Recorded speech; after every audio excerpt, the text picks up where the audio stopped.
ya tengo el señor Pato. Y les voy a dar hoy una introducción al primer tema que verán en patología, ya lo que es lesión celular, muerte celular y las adaptaciones propiamente. Ok, pero a ver, para que entremos en sistema, digamos, para que todos entiendan un poquito, primero siempre es bueno repasar en qué consiste la materia como tal. Okay, entonces, cuando nosotros hablamos del pato, a mí me gusta siempre buscar la palabra etimológica, o es decir, el significado de cada palabra. Entonces resulta que el pato, chicos, viene del griego que significa enfermedad. Y neurología viene del griego que significa estudio de. Entonces, en palabras sencillitas, patología sería el estudio de las enfermedades, ¿no? Ok, pero si queremos dar un concepto más bonito, aquí lo tenemos. La patología humana es el estudio de los cambios estructurales, bioquímicos y funcionales en células, tejidos y órganos que padecen de una enfermedad. Este es el concepto que le da el Robbins. El Robbins es el libro oficial de la materia, es el libro que ustedes tienen que leer, es el libro donde van a aprender de verdad, ya no de una guía, libros. Bien, entonces, este concepto un poquito vago, ¿no? Vamos a entenderlo totalmente. Cuando nosotros estamos hablando de la patología humana, estamos hablando que vamos a estudiar a la enfermedad en todos esos cambios estructurales. ¿A qué me refiero yo? Ya de repente ustedes saben que la célula tiene una morfología, digamos, es redondinga. Pero ¿qué pasa si esa morfología de la célula se ve afectada, se ve alterada? Ya está cambiando, ¿no? Eso es porque ya hay una alteración, y esa alteración me puede predisponer a una enfermedad. Ya está sucediendo una patología. A ver, cambios bioquímicos. Chicos, la bioquímica, este año la van a aprender muy bien. Es una de las materias claves. La fisiología con la bioquímica va agarrada de las manos. Todos los procesos bioquímicos suceden dentro de la célula. Y algunos externamente, ¿no? Pero los principales suceden dentro. Y ustedes tienen que saber en qué consisten cada uno de esos procesos. ¿Ya? Porque a raíz de eso es que se van a desencadenar toditos los desficios. Y entonces eso va a ir bien agarrado de la mano de fisiología. Pero para que ustedes entiendan pato, tienen que entender primero lo normal, ¿no? Que es fisiología. Y luego la normal, que en este caso sería la patología. A mí, en mi clase de pato, me gusta justamente recordarles un poquito sobre la fisiología normal y luego explicar un poquito sobre la pato, para que vean cómo es que se va desencadenando y qué va cambiando. Vamos a hacer eso un poquito hoy, ¿ya? Bien, entonces sigamos avanzando. ¿Qué tenemos que aprender sí o sí en patología? Hay 4 aspectos principales que no se pueden olvidar. Ya esto es lo que se estudia siempre, en cada una de las patologías. Fíjense, tenemos al agente etiológico, tenemos la patogenia, tenemos los cambios morfológicos y por último las manifestaciones clínicas. Bien, veamos en qué consiste cada uno de ellos. El agente etiológico, chicos, el agente etiológico es el causante, la causa. Ya puede ser una sustancia química, puede ser, qué sé yo, un traumatismo, una lesión, puede ser un microorganismo. Cuando yo hablo de microorganismo, ¿a qué me refiero? A 4 grupos principales: bacterias, virus, parásitos y hongos. Ya puede ser cualquier causante que me desencadene una enfermedad. Ya eso es un agente biológico. Bien, la patogenia. ¿Qué es la patogenia? Son todos aquellos cambios bioquímicos que van a estar dentro de la célula y se van a ver alterados. ¿Ya? Esa es la patogenia. En sí, cómo se va a ir produciendo la enfermedad. Ok, cambios morfológicos. Ahora, esa patogenia que me está causando esos cambios bioquímicos, ¿cómo se van a manifestar en la célula? Esos son los cambios morfológicos, lo vamos a ir estudiando en cada una de las enfermedades. Ya hay algunas cosas características. Y por último, las manifestaciones clínicas. Básicamente, esto es cómo nosotros lo vamos a ver en ese paciente. Ya, pero demos un ejemplo para que se termine de entender todos estos conceptos. Digamos que en este caso tengo agente etiológico, va a ser acá un escorpión. Ok, este escorpión viene, pica a una persona, aquí le va a picar aquí en el brazo. ¿Y qué va a suceder primero? Va a suceder todo el proceso de patogenia, es decir, todos los cambios bioquímicos dentro de la célula. ¿Ya? Entonces, picó a la persona y ahora esta célula, como ya sufrió estos cambios bioquímicos, va a empezar a presentar cambios morfológicos propiamente, ¿no? Dentro de esa célula. Ok, esos cambios morfológicos, ¿cómo lo vamos a ver nosotros? En el paciente, por ejemplo, si es una picadura, ¿qué va a sentir? Principalmente dolor, ¿no? Y nosotros, ¿cómo lo vamos a ver? Así todo hinchado, rojo. Ya, la hinchazón vamos dándole nombre médicamente. La hinchazón, chicos, se lo conoce como edema. Esta área roja que ustedes ven ahí se la conoce como eritema. ¿Ya? Vamos adaptándonos hacia la terminología médica. Bien, y luego, ¿qué más se va a presentar en ese paciente? En su cuerpo, funcionalmente, en los sistemas, el por qué va a venir a nosotros. ¿Ya? Las manifestaciones clínicas en sí me estudian lo que son los signos y los síntomas. ¿Ya? Y ustedes tienen que ir aprendiendo ya qué es un signo y qué es un síntoma. Bien, entonces, facilito. Un signo, chicos, es todo lo que yo como médico puedo observar en el paciente. Por ejemplo, yo puedo observar una herida. Sí, ¿no? Yo puedo observar que acá en esta imagen está rojo esta parte del brazo del paciente. Sí, yo puedo observar esta vía de entrada de la picadura. Sí, entonces todo lo que yo puedo observar a simple vista es un síntoma, ¿ok? En cambio, síntomas es lo contrario, es lo subjetivo, es lo que yo no puedo observar. Por ejemplo, el paciente me dice que aquí tiene dolor, pero yo sé realmente si tiene dolor o no. No hay forma de que yo sepa, ¿no? Tengo que confiar en lo que me está diciendo el paciente. Yo sé si de repente acá y ve que le duele la cabeza. No, porque es un dolor también. Entonces yo tengo que confiar en que ella me está diciendo que sí. ¿Entienden? Esa diferencia entre signo y síntoma. Signo, todo lo que yo puedo observar. Y síntoma, lo que no puedo observar, pero tengo que preguntar. ¿Ya? Y que el paciente me lo afirme. Bien, entonces en eso consisten las manifestaciones clínicas. ¿Ya? ¿Se entendió esta partecita de los 4 aspectos? Pues esto es todo lo que va a estudiar en todas las enfermedades. Ya las enfermedades como tal recién se las estudian a partir del segundo temario, al menos con el doctor Sangrese, creo que igual con el doctor Machado. Ya esta primera parte de Pato es más una introducción para que vean cómo se van desencadenando cada una de esas enfermedades. Bien, entonces una vez que ya sabemos esos conceptos básicos, podemos iniciar con nuestro tema, que es la adaptación y lesión celular en este caso. Ok, a ver, veamos primero un ejemplo básico. Tenemos una célula, la célula que ustedes quieran, no importa, cualquiera. ¿Ya? Esa célula normal, chicos, del cuerpo humano está en una homeostasis. ¿Saben qué es una homeostasis? Lo debieron aprender en intro. ¿A quién me puede dar un concepto? ¿Ya equilibrio de qué? Del medio interno. Bien, entonces, fíjense, lo fisiológico, es decir, lo normal, siempre está en un estado de homeostasis. Todo está equilibrado dentro del cuerpo humano, ya para que todo funcione correctamente. Pero a ver, de repente, ¿qué pasa si existe un estrés que sería algo fisiológico? ¿Ya? Un estrés, entendamos, por así decirlo, qué sé yo. Yo ahorita estoy aquí dando la clase, pero de repente allá Yaiciño se desmaya. Entonces yo me preocupo y voy corriendo donde él. Ya como voy corriendo donde él, ¿será que mi fisiología normal, ahorita yo dando clases, va a cambiar? ¿Sí o no? Sí, ¿no? Porque justamente voy a ir corriendo, entonces mi cuerpo se tiene que adaptar a eso. ¿Ya? ¿Se entiende? Bien, pero eso sería algo fisiológico, es normal. Porque una vez que yo vaya, lo vea, a la tienda, vea que no se hizo nada, voy a volver a mi estado normal. ¿Ya? Bien, ahora, fíjense, cuando entonces tenemos un estrés que es algo fisiológico, lo primero que va a hacer la célula va a ser adaptarse. Va a buscar adaptarse a ese proceso que está sufriendo. Pero de repente, ¿qué va a pasar si la célula no se puede adaptar? Es ahí cuando recién viene la lesión celular. ¿Ya? Ahora, les doy un ejemplo un poquito más interesante relacionado con el cuerpo humano. Supongamos que, a ver, se lo pregunto así. ¿Cuál es el principal componente que necesita la célula para producir energía? No, el ATP es la energía, el oxígeno. Exactamente. Ya, entonces, fíjense, si no tenemos oxígeno en la célula, chicos, ¿cómo se llama eso? La hipoxia, muy bien, no sé quién lo dijo. Ya, entonces, ¿qué es la hipoxia? Es la privación del oxígeno dentro de la célula. ¿Por qué nos interesa tanto que haya oxígeno en la célula? Porque a partir del oxígeno nosotros obtenemos energía.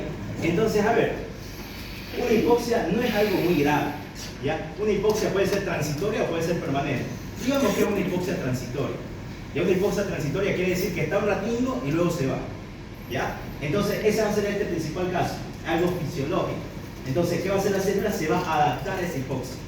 Pero, ¿qué pasa si esa hipoxia se hace permanente? Si está ahí molestando y molestando y molestando. O sea, no vamos a tener oxígeno para nada. Ahí es cuando recién la célula es incapaz de adaptarse y viene lo que es la lesión celular. ¿Ya? ¿Entienden? ¿Sí? ¿Alguien tiene alguna duda? Yo voy un poquito rápido porque siento que si voy lento se me duerme. ¿Ya? Pero si ustedes me dicen que baje la intensidad, no tengo problema en eso. Me interesa que aprendan. ¿Ya? Se la robó Tarki. Entonces, a ver, veamos la otra parte. Ya vimos qué pasaría fisiológicamente. Le digo un ejemplo. Pero ahora veamos un estrés excesivo, algo patológico. Ok, aquí en el estrés fisiológico estábamos hablando de un posible proceso de hipoxia, ¿no? Pero a ver, hipoxia, ¿qué era? Básicamente privación de oxígeno en la célula. Ahora, hay un proceso mucho más agresivo, donde también se priva el oxígeno. Eso, chicos, es la isquemia. ¿Ya saben qué es la isquemia? ¿Será que solamente falta oxígeno? Eso, bien. A ver, se lo voy a poner así. Fíjense, digamos que acá normalmente este es un vaso sanguíneo. ¿Qué pasa por los vasos sanguíneos? Sangre. Y en la sangre principalmente ¿qué tenemos? Oxígeno, belleza, sangre arterial, ¿no? Ya, ahora, supongamos que acá hay algo, cualquier cosa en la que ustedes quieran que me esté taponando ese vaso sanguíneo. ¿Será que va a seguir pasando la sangre? No. ¿Será que va a seguir pasando el oxígeno? No. Ok. ¿Será que esto es mucho más agresivo que esa pequeña privación de oxígeno que hacía la hipoxia? Sí, exacto. ¿Ya? Entonces, fíjense, este detenimiento del flujo sanguíneo, donde no pasa ni oxígeno ni nutrientes para cualquier tejido, es lo que nosotros conocemos como isquemia. Entonces, la isquemia es algo mucho más agresivo. ¿Ya? Entonces, la isquemia ya será un proceso patológico, porque no es normal que acá se me tapone el vaso sanguíneo, ¿no? Nunca va a ser normal esto de acá. ¿Ya? ¿Se entiende? Entonces, fíjense, cuando es patológico, igual la célula va a sufrir una lesión celular. ¿Ok? Bien. Ahora, ¿qué pasa con esta lesión celular? Ya tiene dos caminos. La lesión celular puede ser leve, ¿ya? Y cuando es leve es transitoria. Que sea transitoria quiere decir que pasa esa lesión y la célula va a volver a su estado normal. Ya es una lesión reversible. Pero, ¿qué pasaría si esa lesión es muy agresiva? Por ejemplo, esto pasaría en una hipoxia, lo que yo les mencionaba al principio. Pero, ¿qué pasaría si esta isquemia que yo les estoy contando se mantiene?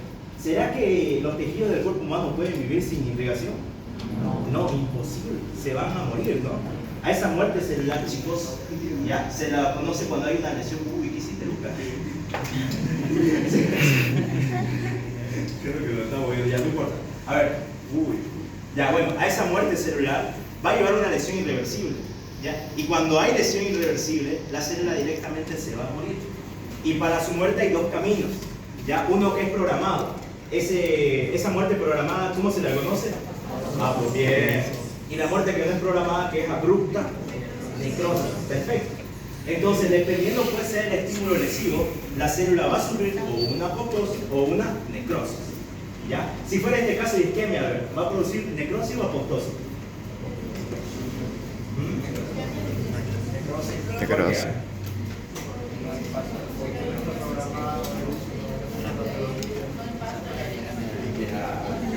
¿Será? Porque no hay circulación sanguínea. Ya, a ver. Pero fíjense que las células del cuerpo humano, bueno, igual depende de cuál célula estemos hablando, son tan inteligentes que entre ellas mismas saben si no están funcionando correctamente. Entonces, si no están funcionando correctamente, activan la vía de la apoptosis, ya para que ellas solitas se mueran. En cambio, si yo me hago una herida acá, es algo brusco, ¿no? No es algo que yo quiero. Mi célula no se puede adaptar a eso. Entonces ahí sí viene una necrosis, porque se está muriendo abruptamente. ¿Ya? Pero si es algún proceso en el que la célula se puede adaptar, eso sí viene a ser una apoptosis. ¿Ok? ¿Se entiende entonces? Bien. Ahí está lo que yo le decía, la muerte celular, puede ser tanto apoptosis, puede ser tanto necrosis. Entonces, este esquema, chicos, igual lo van a encontrar en el Robbins, es básico que lo entiendan. ¿Ya? Entonces, ¿alguien tiene alguna duda sobre esto? ¿Algo que no se haya entendido? ¿No? A la hora que hay por cierto. Ya. Bien, chicos, entonces iniciemos primero con las causas de lesión celular. Lo principal, lo primordial, lo más importante. Ya, esto tienen que saberlo, sí o sí. Hay muchas causas. Primero, privación de oxígeno, lo que yo le hablaba en un principio. Están los procesos de hipoxia. Si no hay hipoxia, disminuye el oxígeno. Si disminuye el oxígeno, ¿qué va a pasar con la célula? No puede generar energía. Si no puede generar energía, ¿será que esa célula va a funcionar bien o va a funcionar mal? Mal. Y si funciona mal, ¿qué pasa? Se muere. Apoptosis. Bien, ahí está. Ya dentro del proceso hipoxémico está la isquemia, está la insuficiencia respiratoria. ¿Por qué insuficiencia respiratoria? ¿Por qué creen? A ver, ¿qué entienden por insuficiencia respiratoria? ¿Qué se les viene hacia la mente si yo les digo eso? Ya, básicamente que el pulmón no está funcionando correctamente. ¿Y cuál sería la principal función del pulmón? El intercambio de gases. Bien, fisiológicamente, ¿cómo se lo conoce el intercambio de gases? A la hematosis, perfecto. ¿Y qué gases intercambian en la hematosis? El oxígeno y el dióxido de carbono. ¿Cuál sale y cuál entra? Exactamente, ingresa el oxígeno y sale el dióxido de carbono. ¿Y qué pasa si estamos en una insuficiencia respiratoria? Ya, en una insuficiencia es que un órgano no puede trabajar correctamente. Entonces, si estábamos diciendo que el pulmón su principal función era meter oxígeno En una insuficiencia, ¿será que puede meter oxígeno o no puede meter tanto? No puede meter tanto, exactamente. ¿Y qué pasa si no puede meter tanto oxígeno? ¿A qué lleva? A una hipoxia, exacto, ¿ves? Entonces por eso está ahí. Y eso desencadena que no hay energía, se muere la célula y todo lo que ya conocemos. Bien. A ver, otras causas de lesión celular, agentes físicos. Ya hay un montón. Traumatismo, ¿saben qué es un trauma? ¿Entienden? No es que ustedes se queden ahí traumados psicológicamente en el área, no. Un trauma básicamente es una lesión. Puede ser de muchos tipos. Las más comunes son los traumatismos mecánicos o también conocidos como físicos. Ya, por ejemplo, aquellas personas que van manejando tienen un accidente. Ya, ese es un trauma, un golpe directo. Causa lesión celular. Temperaturas extremas, chicos, sea tanto calor como frío. ¿Han escuchado de la hipotermia o de la hipertermia? Ya, eso no es algo normal. Siempre van a desencadenar cambios en el cuerpo. Cambio brusco de la presión atmosférica. Por ejemplo, nosotros estamos acá en Santa Cruz. Pero ¿qué pasa si nos vamos a La Paz, por ejemplo? Escucha, algunos se desmayan, ¿no? ¿Ven? Hay lesión celular. Ya igual las radiaciones. Esto es básico, ¿no? Como en cualquier proceso neoplásico principalmente. Pero nosotros las radiaciones, al menos en el ámbito de la medicina, la ocupamos mucho en radiografía, en tomografía. Ya son complementos que nos ayudan a llegar a algún diagnóstico. Entonces, fíjense que a veces el ser humano se arriesga a someterse a estos procesos de radiación. No siempre va a predisponer a cáncer, ¿no? El porcentaje es poquito, ¿ya? Pero de repente puede predisponer y eso me lleva a una lesión celular. Pero normalmente no, ya si la persona está muy expuesta, ahí sí. Bien, sustancias químicas. Un montón de sustancias químicas, principalmente los fármacos, ya las drogas, ya el alcohol, chicos. Ya, los agentes infecciosos. ¿Cuáles eran esos agentes infecciosos que mencionábamos? ¿Cuáles son los microorganismos? Bacterias, parásitos, virus y hongos. Bien, cualquier agente infeccioso, que básicamente son los microorganismos, pueden causar lesión celular. ¿Ya? Bien, ¿qué más tenemos? Más causas de lesión celular. Reacciones inmunitarias. A ver, el sistema inmune, ¿cuál es su función principal en el cuerpo humano? ¿Qué hace? Ya no solamente el microorganismo. En sí, su función principal es darle protección al cuerpo humano. Ya no importa dónde esté, él trabaja por todos los tejidos. ¿Ya? Y aquí su compañero mencionaba microorganismos. Ok, está muy bien, porque es una de las principales causas de lesión celular. Sin embargo, no solamente para microorganismos. De repente, a ver, ¿qué pasaría si yo inhalo algo indebido, por así decirlo, una sustancia química, una droga? ¿Ya? De esa droga, ¿quién se encarga de eliminarla dentro de mi cuerpo? El sistema inmune, los leucocitos. ¿Ya? Entonces, ven, no es solamente para los microorganismos, en sí es para cualquier antígeno. Ya, nueva palabra, ¿qué es un antígeno? Un antígeno es toda sustancia extraña que ingresa al cuerpo humano. ¿Ya? Eso lo tienen que saber. Entonces, fíjense que muchas veces este sistema inmunitario, que en un principio se encargaba de proteger a mi cuerpo, resulta que ahora está empezando a dañar a las propias células de mi cuerpo. A eso se lo conoce como enfermedades autoinmunitarias. ¿Alguno de ustedes conoce alguna enfermedad autoinmunitaria? Lupus. Muy bien. Lupus es lo más común.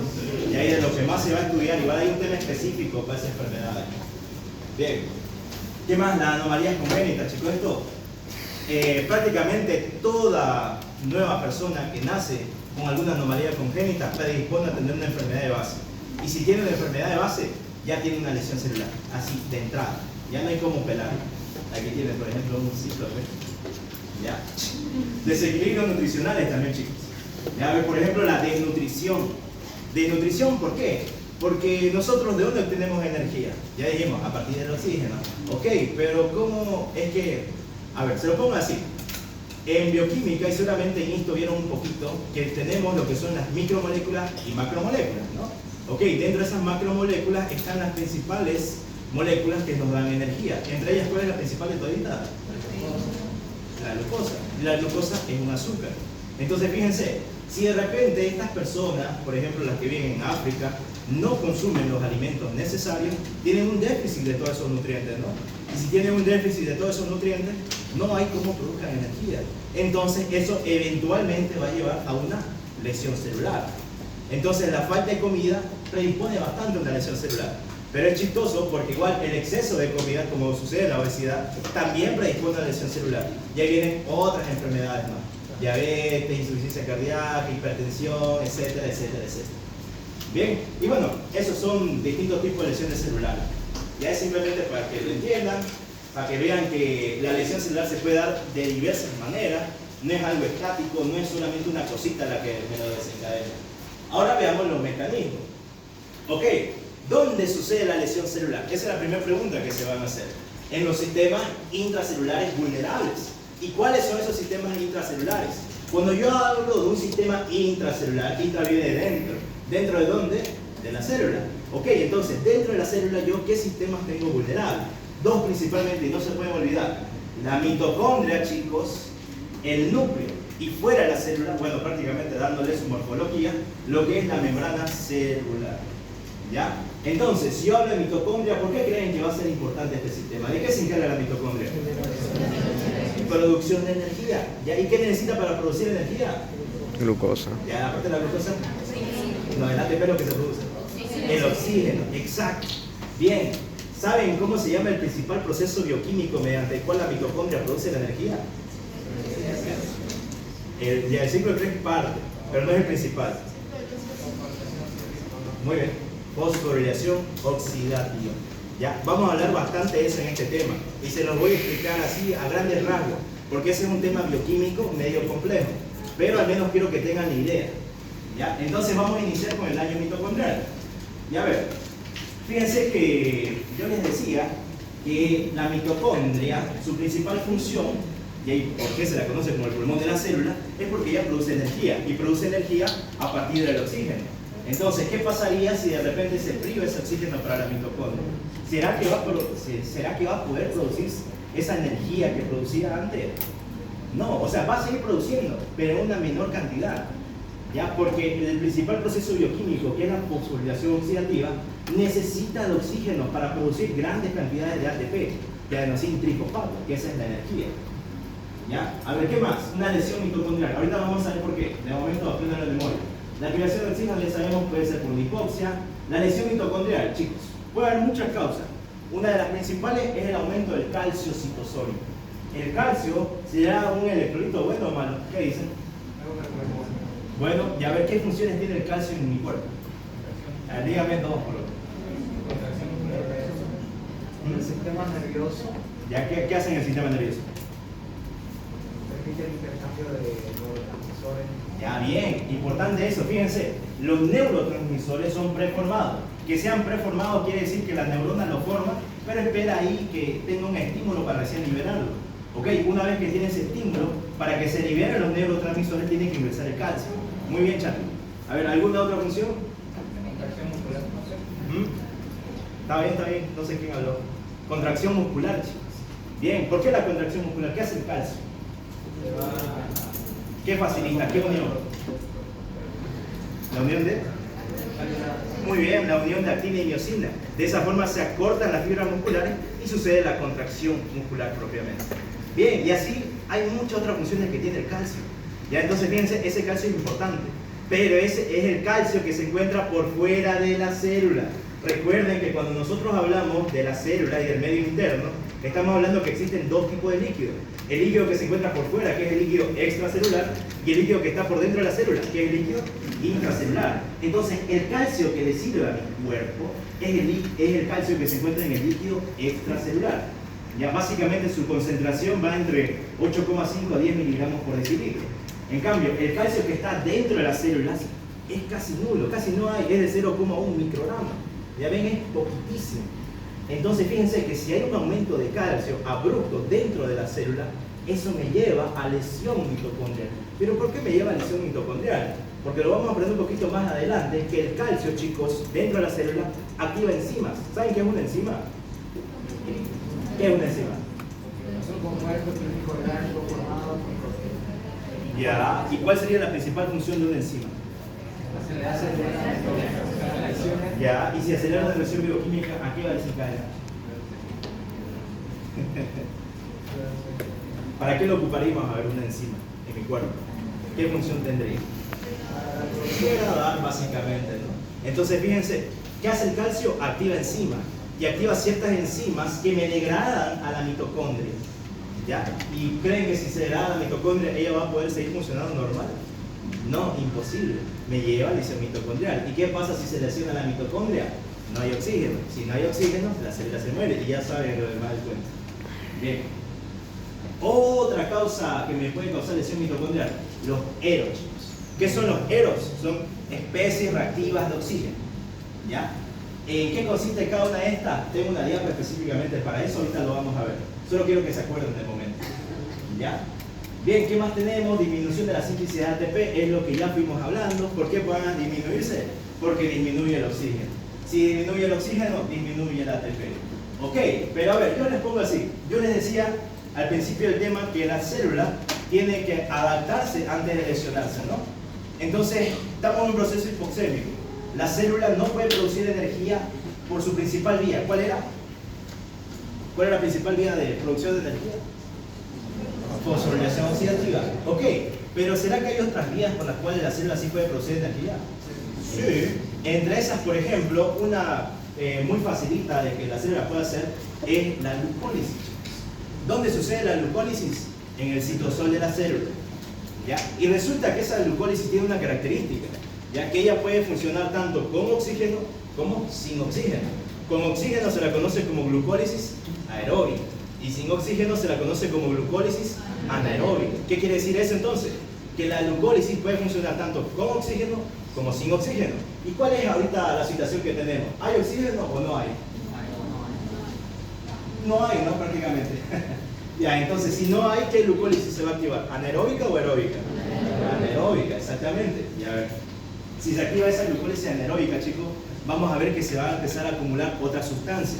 Porque normalmente lo fisiológico, lo que sucede siempre en mi cuerpo, es que se active la glucólisis por oxígeno, o sea, la aeróbica, porque se supone que nosotros siempre tenemos oxígeno. ¿Ya? Y bueno, ¿qué pasa si se activa la anaeróbica? Cuando se activa esa anaeróbica, ¿me produce energía? Sí, pero también me produce una sustancia dañina para el cuerpo si es que se va acumulando. Y esa sustancia se la conoce como el ácido láctico. Muy bien. Y ahorita vamos a hablar un poquito sobre eso. A ver, ¿qué más? Fíjense, aquí les voy a dar un ejemplo. Esto que está acá dibujado, medio mal hecho, es la membrana mitocondrial, ¿ya? Aquí hay, perdón, no solo membrana mitocondrial, membrana celular si ustedes quieren. Fíjense, acá hay una capa, aquí hay otra capa, una doble bicapa lipídica, ¿no? ¿Cuál era su principal componente? O sea, ¿cómo se llama cada una de estas moléculas? Fosfolípido, gracias. ¿Ya? Entonces, dentro de esta membrana celular, resulta que nosotros tenemos una bomba, una proteína, básicamente. Ya una de las principales, una bomba sodio-potasio ATPasa. Eso seguramente lo conocen por esto. Entonces les pregunto, ¿cuál es la función de la bomba sodio-potasio ATPasa, chicos? ¿Qué hace? No se síntesis. Ya, a ver, está bien lo que dicen aquí tanto Charlie como la compañera. Ya fíjense, es un intercambio en sí, pero un intercambio de qué? Su mismo nombre lo dice, de sodio y potasio. ¿Ingresa el sodio o sale? ¿Segura? Sí. ¿Y el potasio? Ya, ¿y por qué tiene que pasar eso? ¿Por qué es importante esta bomba? Piense, razones. ¿Qué es lo que hablábamos al principio? ¿Cómo tiene que estar la célula fisiológicamente? En homeostasis, todo tiene que estar equilibrado. Ya, entonces esa bomba cumple esa función. Pero fíjense que esta bomba, chicos, trabaja con energía. Si no tiene energía, no hay cómo dar intercambio. ¿Ya? Entonces, fíjense, si no se puede hacer este intercambio, los electrolitos se van a empezar a acumular dentro de la célula. Y eso me va a predisponer a que haya cambios morfológicos. Y esos cambios morfológicos a lesión celular. Ya, por eso es tan importante la energía. Entonces va a haber, fíjense, el ingreso del sodio, la salida del potasio, pero en este caso, como no tenemos energía, como nos está faltando eso, ya, y por un gradiente de concentración. ¿Saben qué es un gradiente de concentración? ¿Sí? ¿Saben? ¿No? Es la diferencia que existe entre sustancias que están con mayor, a ver, se lo pongo así. Digamos que acá tengo, qué sé yo, un montón de puntitos, ya, pero acá tengo unos cuantos puntos locos, y esta es mi membrana celular. Entonces, el gradiente de concentración en sí consiste de que las sustancias van a pasar de un lugar donde están mayor concentradas a un lugar donde están menor concentradas. Ok, entonces fíjense, en este caso la bomba sodio-potasio ATPasa, como no está funcionando correctamente, ya, el sodio en este caso va a ingresar en gran cantidad dentro de la célula. ¿Ya? Ahora, fíjense que ¿por qué el sodio ingresa y el potasio no puede salir? Porque el sodio está a favor del gradiente de concentración, chicos. ¿Qué quiero decir yo cuando está a favor? Que está cumpliendo la regla que vaya a un lugar donde hay más, a un lugar donde hay menos. ¿Ya? Y para que suceda esto, ¿necesita energía o no la necesita? No la necesita, exactamente. Pero para ir en contra del gradiente de concentración, es decir, de un lugar donde hay menos a un lugar donde hay más, para hacer este movimiento de acá, ¿será que necesita energía? Sí, exactamente. ¿Y será que esto puede suceder acá? En este caso para el potasio. No, no. Entonces fíjense, ahí hay un desequilibrio, se está perdiendo la homeostasis. ¿Me entienden? Belleza. Bien, y ahora esta es regla. Regla para bioquímica, para fisiología, para pato, de aquí para toda su vida. Donde el sodio ingresa, chicos, se arrastra el agua. ¿Ya? Son como novios, van agarrados de las manos siempre. No se olviden de eso. Ya, fíjense, acá hay otro ejemplo, fíjense cómo entran los electrolitos. Ahí está. Es lo mismo que yo les decía, al ingreso del agua. Y quiero que vean esto de acá. Fíjense, como está ingresando sodio y a su vez también está ingresando agua, porque hay un desequilibrio dentro de la homeostasis, ¿qué va a pasar con la célula? Esta se agranda. Ya eso se lo conoce como tumefacción o edema celular. ¿Ya? ¿Qué más se llamaba edema? Que yo les hablaba al principio. Es al hinchazón, exactamente. Bien, acá también es un hinchazón, pero dentro de la célula. Por eso es edema celular. Bien, pero en el cuerpo humano, si yo observo aquí un hinchazón en el brazo de ella, eso ya no es hinchazón, ahora es edema. ¿Ya? O bueno, de repente es un tumor, ¿no? Igual hay manera de diferenciar. A ver, a ver. Eso está mal dicho. Yo igual cuando entré a medicina recién aprendí a diferenciar lo que es un tumor de un cáncer. Ya, en realidad la palabra correcta, y la van a aprender en pato, es neoplasia, chicos. Neo viene de nuevo y plasia de formación. Entonces neoplasia son nuevas formaciones. Y hay un tumor, no es necesariamente un cáncer. Un tumor es el crecimiento de un tejido, pero sin necesidad de ser maligno o benigno. Y ahí es donde vienen las neoplasias. Y se suele decir, así, por así decirlo vulgarmente, que las neoplasias benignas son los tumores. Ya, porque crecen pero aún no causan ningún daño. Pero las neoplasias malignas son los cánceres. ¿Ya? Y eso lo menciona también el rol. Es interesante, como les digo. O sea, le estoy diciendo que su compañera puede tener un tumor, pero no necesariamente es algo malo, ¿no? Ya, quédense con eso. Bien, ahí está la tumefacción celular o el edema, como yo les decía. La alteración del metabolismo energético es lo que yo les comentaba hace un ratito, sobre que necesitan sí o sí de la población oxidativa para producir grandes cantidades de energía, y si no está esta, ¿qué va a hacer la célula? Adaptarse. ¿Cómo se adapta? Que en el citosol sucede lo que se conoce como la glucólisis anaeróbica. ¿Y en qué consistía esa glucólisis anaeróbica? ¿Ya? Que va a producir energía, pero también va a producir esta sustancia, que se la conoce como el ácido láctico. ¿Y se acuerdan de repente qué es el pH? Sí. ¿Qué es el pH, chicos? Ya, en sí pH significa potencial de hidrogenio, ¿no? Él mide la concentración de hidrogeniones que hay en una sustancia. En este caso, si hay más hidrogeniones, ¿será más ácido o más básico? Más básico. ¿Seguro?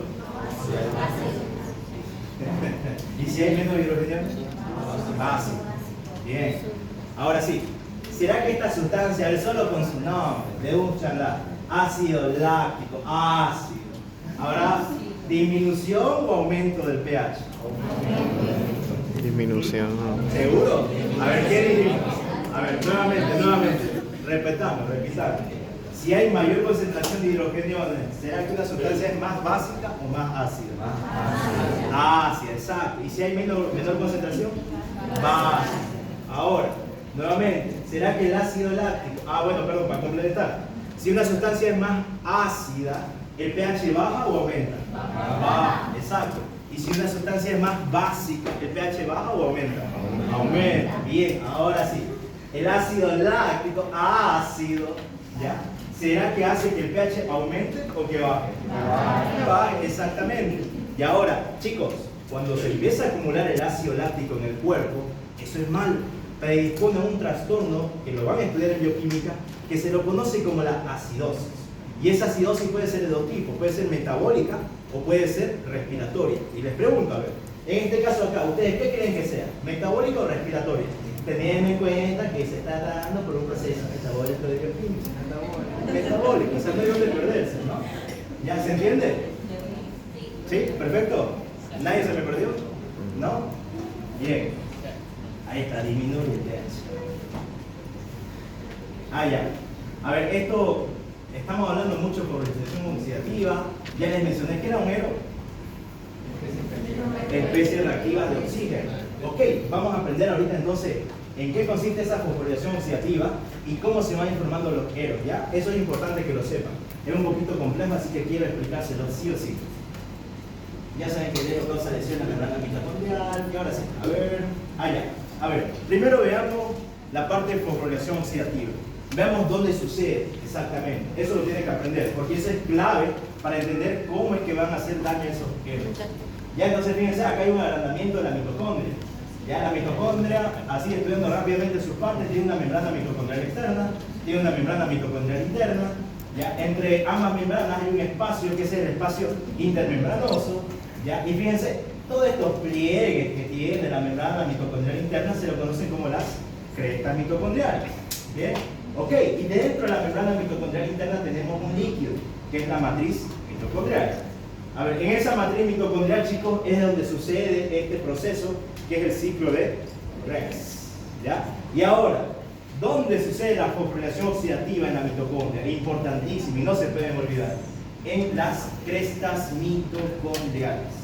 ¿Ya? Ahí sucede la magia. Acá, gracias a esto, es que se produce gran cantidad de energía. ¿En el ciclo de Krebs produce energía, sí o no? Sí, pero ¿será que produce la misma cantidad de energía que la fosforilación oxidativa? No, por así decirlo, para que me entiendan, en el ciclo de Krebs se produce una, y en la fosforilación oxidativa se producen 100 de energía. ¿Me entienden? ¿Ya? ¿Ven por qué es tan importante la fosforilación oxidativa? Bien, entonces veamos esto acá. Fíjense, esta va a ser la membrana mitocondrial externa, esta va a ser la membrana mitocondrial interna, y aquí tenemos el espacio entre ambas membranas. ¿Ya? ¿Y dónde estaban las crestas mitocondriales? ¿En el externo o en el interno? En el interno. Ya, bien. Y aquí, bueno, aquí tenemos la matriz. Ok, entonces en la membrana mitocondrial interna, chicos, donde están sus crestas específicamente, es donde va a suceder la fosforilación oxidativa para la producción de energía. ¿Ok? Bien. Ok, entonces veamos el daño mitocondrial. Ya estamos entendiendo que es una fosforilación oxidativa. ¿Alguien tiene alguna duda? ¿No? ¿Sí? Bueno, ¿dónde sucede la fosforilación oxidativa, chicos? La cresta mitocondrial. ¿Que se encuentran en qué membrana de la mitocondria? Interna. Bien, ¿por qué es tan importante la fosforilación oxidativa? Porque produce ¿qué cosa? Energía. Pero para producir energía necesita ¿de qué? De oxígeno. Perfecto. Ahora, ¿qué más hablamos nosotros? Ya sabemos fosforilación oxidativa. Hablamos sobre las o los EROs. Ok, pero ¿qué es un ERO? ¿Ya? Un ERO resulta que es un radical libre. Escucha, dos palabras nuevas, no estoy aprendiendo. Ok, veamos primero entonces qué es un radical libre. Fíjense, este es el dibujo de un átomo. El átomo, chicos, ¿ya? Tiene estos alelos, y en esos alelos tienen estos electrones, esas bolitas azules que ustedes ven. ¿Ok? Ahí está, bueno, eso está, no me interesa mucho. Los alelos orbitales. ¿Ya? Ahora, fíjense, ¿cuál es la regla que sigue todos los átomos del cuerpo humano? Que la cantidad de electrones que ellos tienen son en número par. Y si de repente ese número par se ve afectado, es decir, se convierte en un número impar, eso ya es un radical libre. ¿Me entienden? Fíjense, acá tenemos un átomo bonito. Está su orbital, está con sus 4 electrones, pero perdió un electrón. Ok, deja de ser un átomo normal y empieza a ser un radical libre. ¿Y qué va a hacer ese radical libre? Va a empezar a buscar otro átomo para quitarle ese electrón que le falta. Le quita ese electrón, él se compensa, pero ¿qué va a pasar? Que este otro electrón se va a volver a quedar sin un electrón, ¿no? Va a seguir siendo radical libre. Y así va a continuar una reacción en cadena. Uno tras otro, tras otro, tras otro. ¿Ya? Y ahora, cuando yo hablo de especies reactivas de oxígeno, resulta que ellas son radicales libres a partir del oxígeno propiamente. ¿Ya? Y esto lo tienen que saber para toda su vida. ¿Dónde se producen fisiológicamente los EROs? En dos situaciones principalmente. La primera, chicos, durante la fosforilación oxidativa. ¿Ya? Eso no se puede olvidar porque es lo que estamos hablando ahorita. Y la segunda lo van a ver en el tema de inflamación. Ya resulta que durante un proceso inflamatorio se activan los leucocitos, o sea, mis glóbulos blancos. Y entonces, ¿qué hacen los leucocitos? Ellos vienen y una de sus funciones es fagocitar. ¿Saben qué es la fagocitosis? Fago viene de comer, ¿no? Básicamente es que la célula coma. ¿Y qué va a comer? Sustancias extrañas, algo que no le sirve al cuerpo. Entonces, para realizar esa fagocitosis, resulta que ese leucocito libera eros, chicos. ¿Ya? Y esos eros se encargan de terminar de destruir esa sustancia extraña. ¿Ya? Entonces, no se olviden esos dos principalmente. No estoy diciendo que es lo único, pero son los dos principales lugares. ¿Ya? Entonces, nuevamente, aquí tengo mi membrana mitocondrial interna. Y yo les decía que en esta membrana mitocondrial interna sucede lo que es la fosforilación oxidativa. ¿Y dónde sucedía normalmente la producción de eros? En uno de los lugares era esa fosforilación oxidativa, chicos. ¿Ya? Entonces, para complementarlo, resulta que la fosforilación oxidativa va por etapas. Y la última etapa de esa fosforilación oxidativa consiste en liberar electrones. Electrones que se unen al oxígeno. Entonces, lo normal, lo que tiene que pasar siempre, y lo que suele pasar, es que 4 electrones que se liberan durante la fosforilación oxidativa se unen con oxígeno y se forman 2 moléculas de agua. Y ya está. No hubo más producción de eros, no hubo más producción de radical libre, simplemente se formaron 2 moléculas inofensivas de agua. Pero ¿qué pasaría si de repente esa fosforilación oxidativa no está funcionando correctamente? ¿En qué situación no funcionaría correctamente? Cuando haya privación de oxígeno, por ejemplo.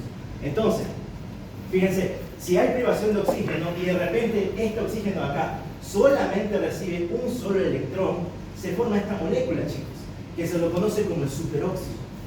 ¿Ya? Y lo mismo, si 2 electrones se juntan con el oxígeno, se forma esta otra sustancia, que se lo conoce como el peróxido de hidrógeno, ¿ya? O el agua oxigenada, como ustedes les dicen. Ya, a ver, ¿han escuchado alguna vez que cuando se hace una herida dicen que le echen agua oxigenada? ¿Y han escuchado que eso es malo? Que eso no sirve. ¿Ya? Ahora, más o menos aquí van a entender un poquito de por qué es malo. Porque resulta que esa agua oxigenada es un ero. Y un ero es un radical libre. ¿Y cuál es la función de ese radical libre? Ya, causar un desequilibrio total, porque está robando constantemente electrones. Y va a llegar a un punto en que ese robo de electrones va a llevar a la lesión y posteriormente a la muerte de la célula. Ya, no es algo con lo que tengamos que tener, así, por así decirlo, ignorancia. ¿Ya? Entonces, en las heridas, chicos, el agua oxigenada no sirve, daña más a las células. Ya más bien están deteniendo el proceso de coagulación. No se echen agua oxigenada. Tampoco alcohol, ¿no? Yo povidona para que no se infecte. Ya, peróxido de hidrógeno entonces. Bien, y por último, si 3 electrones se juntan con oxígeno, se forma esta otra sustancia, que esta es la más dañina de todinga. ¿Ya? Este es el hidroxilo. ¿Ya? De esta sí tenemos que tener cuidado. El superóxido y el peróxido de hidrógeno pueden causar daño, sí, pero medio minche. Este sí, este es potente. Entonces con este sí nos interesa. ¿Ya? Pero a ver, ¿qué pasa? Yo les estoy diciendo que fisiológicamente se forman estas eros, ¿no? Durante la fosforilación oxidativa. Entonces, si estas eros que tanto estamos hablando causan daño, ¿por qué se forman? ¿Ya? Entonces, fíjense que el Señor Todopoderoso, Dios, pues, es tan perfecto en su creación, que básicamente hace que esto suceda, que esta formación de eros se dé, pero para detener a esos eros existen también mecanismos. Y esos mecanismos, chicos, son enzimas. Enzimas que se encargan de detener a cada uno de estos en caso de que se formen. ¿Ya? ¿Ven cómo la célula entonces se va adaptando antes de llegar a una lesión celular propiamente? ¿Ya? Y ahí vamos a aprender ahorita cuáles son los códigos S. Allá este es interesante. Yo les decía que por su cuenta el superóxido y el peróxido de hidrógeno no son agresivos, ¿no? Pero de repente ellos se juntan, chicos. Se juntan y me forman el hidroxilo. Hidroxilo que sí es peligroso. ¿Ya? Y ese peróxido de hidrógeno también se puede juntar con el hierro.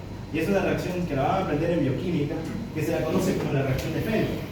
Y también forma hidroxilo. ¿Ya? Entonces, si por su cuenta estos dos no eran nada agresivos, de repente se pueden juntar y ahora sí son agresivos. Ahora sí hay que tenerle cuidado, hay que tenerle respeto. Ya bien, ahí hay una muerte para que vean. Ahí está. ¿Qué les decía yo? Que tenemos mecanismos naturales en los cuales detienen a esos eros. ¿Ok? ¿Cuáles son esos?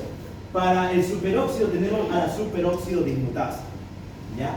Para el peróxido de hidrógeno tenemos a las catalasas. Y para el hidroxilo tenemos a la glutationa peroxidasa. Bien, ellos son los que se encargan de destruir a cada uno de estos eros fisiológicamente, en caso de que se forme, en caso de que empiece a causar una reacción. ¿Ya? Y así evitamos que haya una lesión celular. Bien, ¿se entiende hasta ahí? A ver, repasemos. ¿Qué es un ero, chicos? ¿Qué significa? ATP se reactiva oxígeno. ¿De qué deriva un ero? De un radical libre. Ya, pero es un radical libre a partir de qué cosa? Del oxígeno, ¿no? Ya bien, ¿dónde se forman normalmente los eros? Congregación oxidativa. ¿Y dónde más mencionamos? En inflamación. Perfecto. Ok. ¿Cuáles son las tres principales sustancias de eros que se pueden formar? Peróxido de hidrógeno y hidroxilo. Bien, ¿y quiénes lo detienen? Bueno, ahí está su copia, ¿no? Superóxido, dismutasa, catalasa y glutatión de amperoxidas. No se olviden de eso, ya chicos, es importante.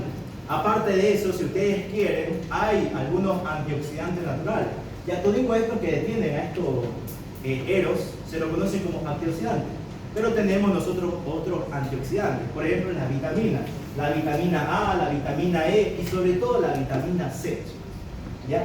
¿Qué hace la vitamina C principalmente? Es un donador de electrones. ¿Ya? En bioquímica van a aprender dos términos que se lo conoce como reducción y oxidación. Algunos capaz ya lo conocen. ¿Qué es una oxidación, chicos? Es pérdida de electrones. ¿Qué sucede con un radical libre? ¿Está perdiendo o está ganando electrones? Está perdiendo. Bien, y a ver, ¿qué es lo contrario entonces a oxidación? La reducción. En reducción se ganan electrones. ¿Ok? Ya yo sé que parece un poquito confuso, ¿no? Yo igual me confundí al principio. ¿Por qué se llama reducción entonces? Se supone que se reduce porque... No. Ya, pero es al contrario. Reducción es ganancia de electrones y oxidación es pérdida de electrones. Entonces, si yo les digo que la vitamina C por excelencia es un reductor, ¿ya cuál sería su función con este ero? ¿Qué le va a dar? ¿Le va a dar un electrón o se lo va a quitar? Se lo va a dar. Y si le da ese electrón que le faltaba, ¿ese radical libre se vuelve estable? ¿Sí o no? Sí. ¿Ven? Y así lo entendemos. ¿Ven? Sencillo.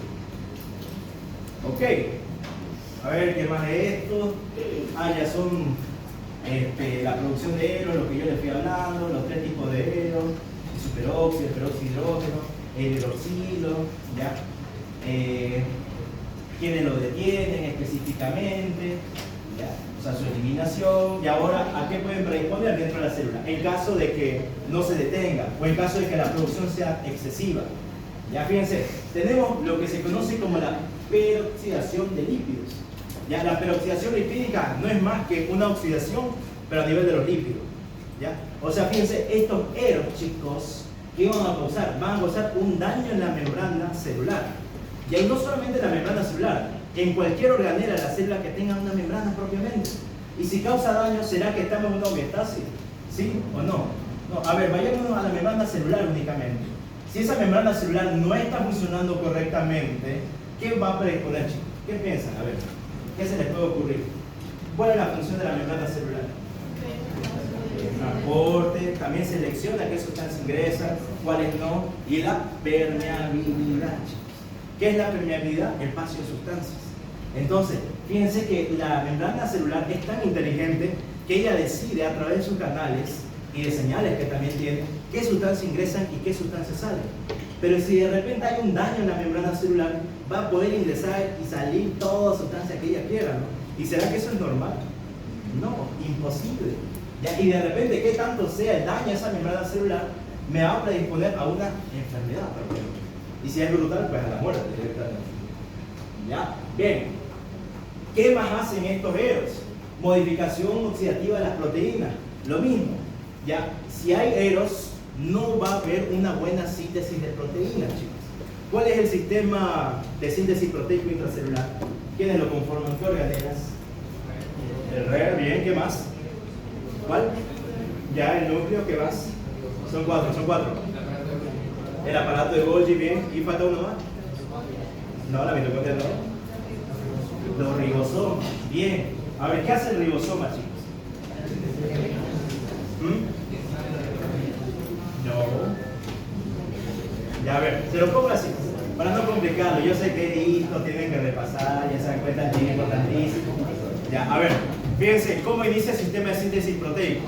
Ya, para empezar, los aminoácidos, que es la micromolécula de la proteína, que en este caso ella es la macromolécula, ingresan al cuerpo a través de ¿qué? De la ingesta de alimentos. ¿Dónde hay proteínas por excelencia? ¿En qué comida? En las carnes. ¿Ya? Entonces ingresan los aminoácidos a mi cuerpo, ese aminoácido ingresa a la célula, ¿y dónde se almacena? En dos lugares, principalmente en el retículo plasmático rugoso. ahí se acumula. Pero de repente también se puede acumular en el citosol. Ahora, ¿qué hace? Cuando hay ingreso de aminoácidos y la célula tiene necesidad de producir alguna proteína, el ribosoma, chicos, va hacia el núcleo y le saca el material genético. ¿Para qué? Para que sepa cómo hacer una nueva proteína. Y ese ribosoma, esa información se la manda al retículo endoplamático rugoso. Porque ¿cuál es la principal función del RER? La síntesis de proteína. Pero el RER no puede sintetizar una nueva proteína si no tiene la información. Es como, digamos, yo, que no sé cocinar nada y me pidan que cocine algo, pero no sé cómo hacerlo. Al menos para que lo haga me tienen que dar una receta, ¿no? Lo mismo sucede con el RER. Necesita esa información genética que le va a llevar el ribosoma para que él pueda crear la nueva proteína. Pero ¿será que esta proteína que crea el retículo plasmático rugoso es funcional o no funcional? ¿Qué dicen? No es funcional exactamente. ¿Qué tiene que pasar entonces? Se tiene que modificar. ¿Y dónde se va a modificar? En el aparato de Golgi. En el aparato de Golgi se modifica y esa proteína se vuelve funcional. Y recién le sirve a mi cuerpo. ¿Ya? Así funciona el sistema de síntesis proteico intracelular, fisiológicamente. ¿Y qué está pasando acá? Que en la producción de Eros, ese sistema de síntesis proteico se ve alterado. Y si se ve alterado, no hay producción de proteína. Si no hay producción de proteína, tenemos daño mitocondrial, tenemos lesión celular y tenemos la muerte, ya sea reversible o irreversible, ya lo saben todo el cuento. Bien, lesiones del ADN también, chicos. Lesiones del ADN que, dependiendo cuál sea el tipo de lesión, podrían predisponer inclusive a un cáncer. ¿Ya? Eso igual lo vamos a ver un poquito más ahorita. Bien, a ver qué más hay. Muy bien, largo esto, ¿no? Ya. A ver, hasta ahí. ¿Alguna duda que tengan? ¿Algo que no se haya entendido? ¿Algo que quieran corregir? Estamos en hora todavía, nos falta un poquito. Vamos a tener un poquito más. ¿Ya? ¿Alguna duda, chicos? Ah, ya. ¿En qué función el síntesis? Todo inicia con el ingreso del aminoácido. Y cuando es que la célula recibe una señal, un estímulo, la célula es tan inteligente que sabe cuándo tiene que procesar proteínas. Por ejemplo, si hay un déficit en cualquier parte, ella sabe, tenemos que seguir produciendo más. Entonces, activa ese sistema. Y ese sistema está conformado por el ribosoma, por el retículo plasmático rugoso y por el aparato de Golgi. ¿Ya? Y el núcleo está ahí, digamos, de ayuda, porque es a partir del núcleo donde sale la material genético. ¿Ya? Pero,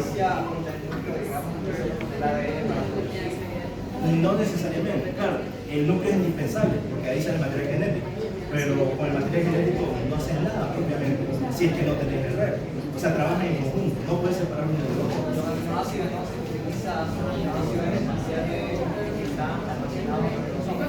Pueden ser esenciales o pueden ser directamente por el va a depender. Depende mucho igual del estado en que esté la persona. Por ahí está la nutrición, la impresión, para eso es un soy profesional. Pero si somos personas varias, principalmente ocupamos el recurso mismo de la ya, chicos, a ver, sigamos entonces. Ya que no tiene ni una duda más. A ver, chécate. Ahí está la disminución de la síntesis de proteínas que yo les decía. A ver, esta de garabato mal hecho, digamos que es el retículo plasmático rugoso. Y esas bolitas negras son los ribosomas. Ya saben que los ribosomas están apegados, ¿no? Prácticamente están adosados al retículo plasmático rugoso. Y cuando hay disminución de la síntesis de proteínas, esos ribosomas se separan, haciendo que el RER tenga un aspecto de un retículo plasmático lisomado. Ya, o sea, se vuelve tele. Ya, bien, ¿qué más tenemos? Fíjense, la formación del poro de transición de la permeabilidad mitocondrial. Muchas palabras. Un poro, básicamente, es una entrada, un espacio que se está formando, un canal, si ustedes quieren. ¿Ya? Pero a ver, aquí se debe entender más. Fíjense, esta es mi membrana mitocondrial, normal, normalita, están mis dos capas mi bicapa lipídica, no hay ningún daño, pero de repente, si empieza a haber una lesión en esta mitocondria, fíjense, se forma este espacio. Este espacio, chicos, es el poro de transición de permeabilidad mitocondrial. ¿Ya? Y a ver, esto es importante. En la mitocondria está almacenado el calcio.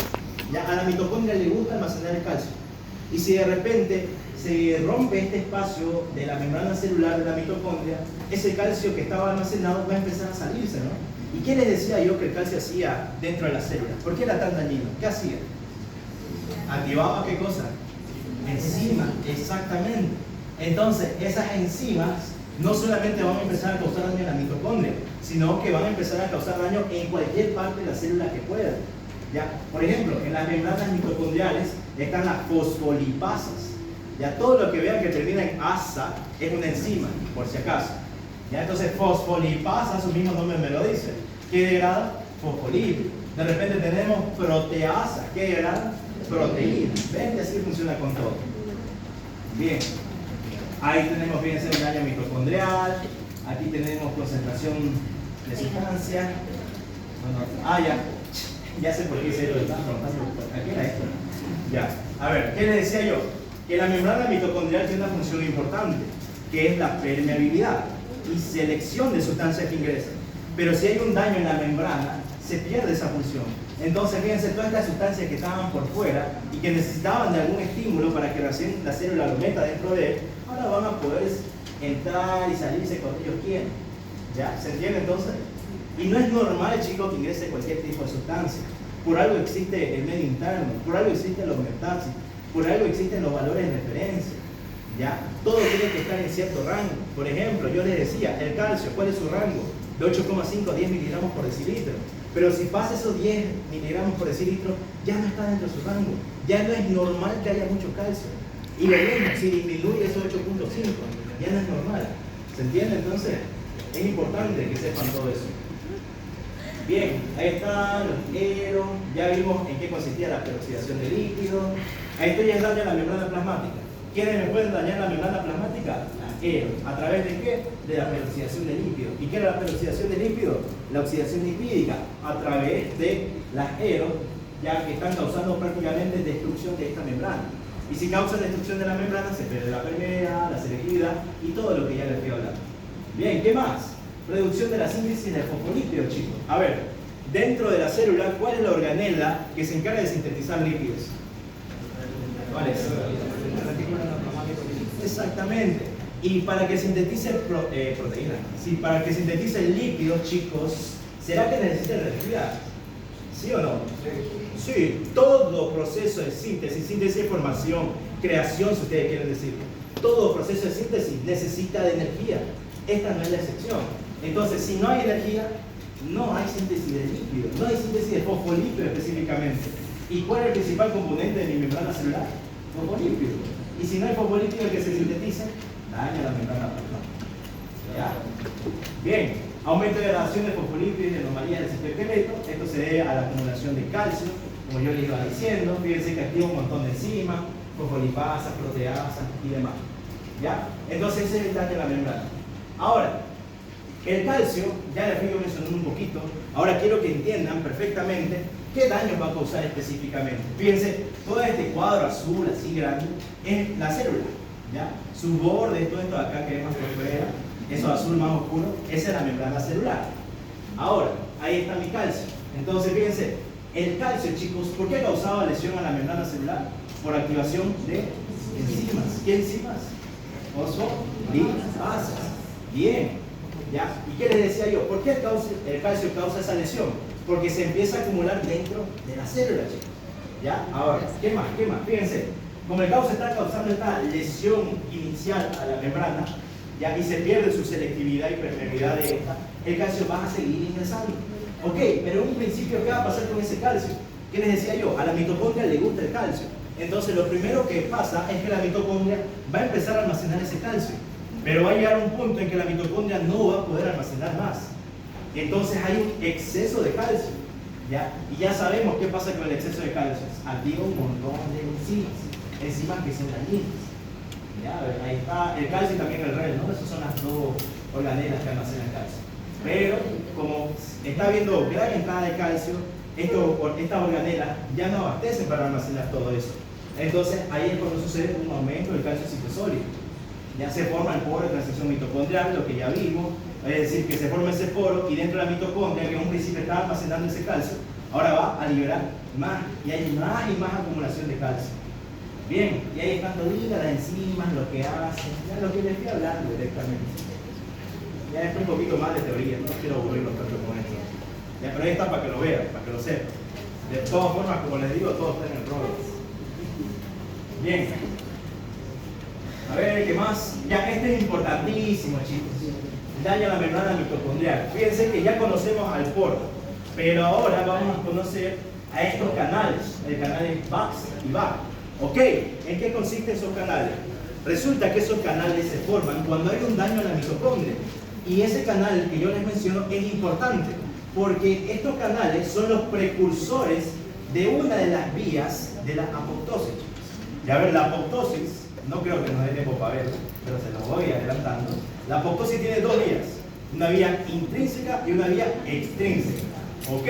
Entonces, en anatomía, por ejemplo, igual vimos algo sobre eso, ¿no? Había ciertos órganos que tenían cosas extrínsecas y unas intrínsecas. ¿Qué quería decir que algo sea intrínseco? Que es propio de ese órgano. Y extrínseco, que lo comparte con alguien más. ¿Ya? Entonces, los canales VAX y VAC en la mitocondria activan, es el paso inicial para la activación de la vía intrínseca de la apoptosis. Eso lo tienen que saber, ¿ya? Estos son los primeros canales que se activan. Bien, ahí está, se forma el poro, aumenta la salida de calcio y se forma este canal. ¿Ya? Bien. Daño a la membrana lisosómica. Si yo les pregunto cuál es la organela, a ver, vulgarmente decimos que la mitocondria es el pulmón de la célula, ¿no? Pero vulgarmente también solemos llamar a una organela el estómago de la célula. ¿Cuál es esa organela? Lisosoma. ¿Por qué? ¿Por qué? Ya, bien, de gran sustancia. ¿Y de gran sustancia cómo? ¿Qué tiene en su interior en gran cantidad? Exactamente. Entonces, fíjense, de repente este calcio que yo les mencionaba, que causaba daño a la membrana celular, no era solamente a la membrana de la mitocondria, puede ser a cualquier organela que tenga membrana celular. ¿Y qué va a pasar si causa daño en la membrana lisosómica? ¿Qué creen que se va a liberar? Sus contenidos, que son las enzimas. ¿Y será que esas enzimas son dañinas para la célula? Sí. Se va a morir esa pobre célula. Ya, ahí está, ¿ves? Y se liberó todo. ¿Ya? Bien. Bien. Para muchachos. Ya, bien, estamos ahora. Esto más y no sé. A ver, quiero que aprendan esto. El daño del ADN. Vamos a recordar rápidamente. Este es un núcleo esquematizado. Fíjense, tenemos la envoltura nuclear, tenemos al nucleolo, que es el núcleo del núcleo, tenemos al nucleoplasma y tenemos a la cromatina, que básicamente es el ADN, ¿no? Ya, bien. Entonces, fíjense que en embriología aprendieron que existen dos ciclos para la división celular, ¿no? ¿Se acuerdan cuáles son esos? La interfase y la... No. A ver, la interfase es cuando la célula no se está dividiendo, pero cuando se divide, ¿cómo se lo conoce? Mitosis, exacto. Entonces, ¿cuál me interesa aquí de todo esto? Me interesa la interfase. ¿Ya? ¿Por qué? Porque la interfase resulta que se divide a su vez en subfases. ¿Ya? Tenemos la fase G1, la fase S y la fase G2. Y cada una de estas subfases, chicos, tienen acá, por así decirlo, guardias que vigilan que todo esté funcionando correctamente. Entonces, ¿cuáles son esos guardias? Unos son las citrinas y otros son las sinasas dependientes de citrinas. Entonces, ¿qué pasa con ellos? Se juntan y de esa manera tenemos protectores en cada punto de estas subfases de la interfase. Ya, hasta ahí es todo lo que ya conocen, digamos, no les estoy aportando nada nuevo, pero ahora sí les voy a aportar algo interesante. Resulta, chicos, que cuando hay un daño al ADN, se lo mencioné hace un ratito, ¿qué podría pasar? Si se daña el ADN. Ya. No, fíjate que esto ya es una persona así como vos, como yo. Ya está todo. Cáncer, perfecto. ¿Y cuál es la característica de una neoplasia? Y yo le describí inclusive qué significaba la palabra. Formación de nueva célula. ¿Y cómo se va a formar una nueva célula? Mediante la división celular. Entonces yo le decía que estos son los vigilantes, ¿no? De que todo acá esté pasando correctamente. Pero ¿qué pasa si va a empezar a formar nuevas y nuevas células? Esto ni siquiera lo van a mirar, digamos. A ellos les basta y sobra con que todo se esté uniendo correctamente. No les interesa si la célula se sigue dividiendo más o menos. Ya, al que le interesa eso, y es conocido justamente como el guardián de la división celular, es acá la P53. Entonces, esta P53, cuando ve que hay mucha producción de células, mucha división celular, debido a que hay un daño al ADN, él detiene a esta división celular y la detiene específicamente en la fase G1, ya, para que a partir de ese punto la célula ya no se divida más. Y al detener eso, evita que se forme un proceso neoplásico. ¿Ya? Ese es el primer proceso, por así decirlo, que se activa para evitar la formación de una neoplasia. Evidentemente, si esa neoplasia es muy agresiva o si la división celular es bastante, esa P53 igual no puede, ¿no? ¿Ya? Entonces ahí ya predispone a muerte celular, específicamente a un proceso apoptosis, en este caso. Bien, a ver, ¿qué más? Bueno, ahí está el daño celular. Y ahí está la P53. Ya, interviene la fase G1, inicia allá. Si la P53 no abastece para detener a la división celular en este punto, se activa la apoptosis por vía mitocondrial. La vía mitocondrial es lo mismo que la vía intrínseca. ¿Ya? Perdón. Ok, chicos. Entonces, ya por el tiempo, yo creo que vamos a llegar hasta acá. ¿Entendieron? ¿Aprendieron? Sí. ¿Tienen alguna duda? Mañana nos vemos.